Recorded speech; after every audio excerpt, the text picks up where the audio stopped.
De volta com o Morning Show dessa quarta-feira, a ex-presidente Dilma Rousseff deu uma entrevista exclusiva ao site UOL. Ela disse que o governo Bolsonaro é neoliberal e neofascista, visão que, segundo a petista, incomoda o centrão e a direita, que ela caracteriza como mais civilizada. Vamos lá, Caio, falar sobre isso. Bom, a versão resumida dessa entrevista é aquela velha cantilena, né, da narrativa canhota. Impeachment é golpe, Lula é livre, Bolsonaro é fascista.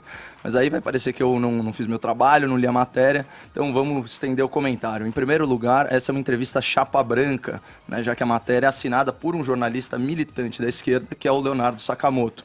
Portanto, essa exclusiva ela tem a credibilidade de uma conversa de comadres e não tem perguntas óbvias, que seriam óbvias de serem feitas, como: qual a avaliação da senhora sobre a delação do seu ex-ministro Antônio Palocci? A senhora sabia do Caixa 2, das suas campanhas que totalizaram 1,4 bilhão de reais? E o depoimento do ex-ministro à CPI do BNDES? A senhora sabia dos 500 bilhões de reais distribuídos por esse banco público, né, para empresas amigas do governo em troca de propinas, inclusive durante a presidência da senhora? Nada disso nenhuma dessas perguntas foi feita. Isso seria a mesma coisa que entrevistar o Flávio Bolsonaro e não perguntar sobre o Queiroz. Mas, enfim, o fato é que o objetivo da entrevista é aquele mesmo de sempre, que lembra, aliás, o bordão, né, do desenho, o Pink e o Cérebro. O que vamos fazer hoje à noite, Cérebro? O mesmo que fazemos todas as noites, Pink, tentar dominar o mundo. Aí você corta para as redações aí, Brasil afora. O que vamos fazer hoje de manhã, editor? O mesmo que tentamos fazer todas as manhãs, jornalista, tentar destruir o governo Bolsonaro. Só que vamos voltar então para a propaganda do Leonardo Sakamoto. Olha o preâmbulo da entrevista descrevendo a Dilma. Abre aspas para o Sakamoto. Nascida em 1947 em BH, participou de organizações de resistência contra a ditadura militar. Isso é como a Folha UOL, né, tá chamando organizações terroristas de extrema esquerda, como a VAR Palmares da Dilma, que assaltava, sequestrava, torturava e matava em nome da implementação de uma ditadura comunista do proletariado. Continua o Sakamoto, abre aspas, candidatou-se ao Senado Federal por Minas Gerais no ano passado, mas perdeu a eleição em meio à onda conservadora e antipetista. Claro, né, não teve absolutamente nada a ver com a maior recessão econômica da história do Brasil, com desemprego recorde, inflação de 2 dígitos e os escândalos de corrupção no governo Dilma.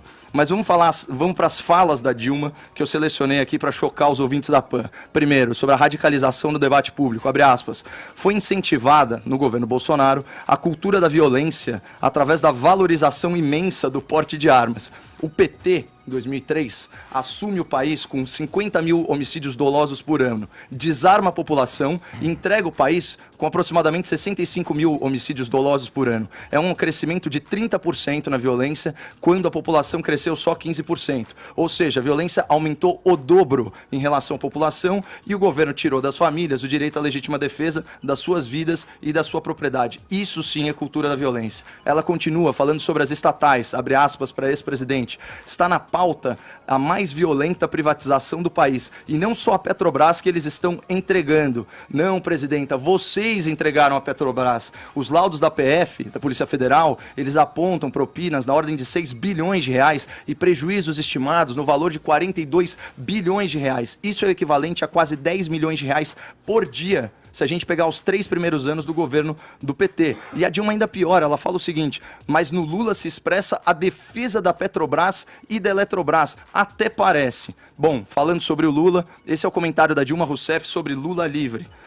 A centro-direita e a direita, abre aspas, precisaram de um impeachment, prender, condenar, impedir que concorresse à eleição o presidente Lula, um inocente, hoje claramente provado pela Vaza Jato. Olha, nem a cheerleader mais fanática do Glenn Greenwald na imprensa cogita que o Lula é um inocente. O esforço criminoso é achar uma brecha processual, certo? E fazer uma interpretação criativa do direito para anular a Lava Jato. Bem diferente, até como o próprio Ciro Gomes, que é aí um expoente da esquerda, falou aqui de forma categórica. Finalmente, a Dilma sobre a Previdência, e aqui é muito importante isso, porque ela reconhece a necessidade de uma reforma. Mas olha só, quando o jornalista se arrisca a uma pergunta um pouquinho fora da zona de conforto, a pergunta foi a seguinte, quais seriam as alterações que a senhora faria? Estabelecer uma idade mínima para os que ganham mais, certo? Portanto, combater privilégios?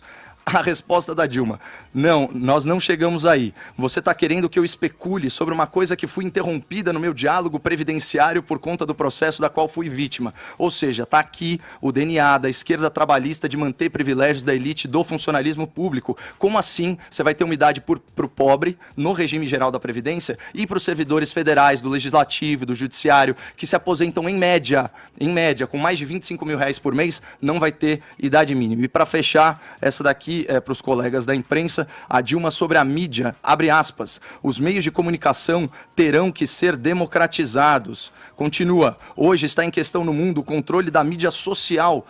Continua, esse processo no Brasil foi extremamente demonizado, como se quisesse controlar a liberdade de imprensa. Você imagina uma administração petista somada a esse STF que está aí, que tem por expediente censurar publicações que o criticam, onde a gente estaria?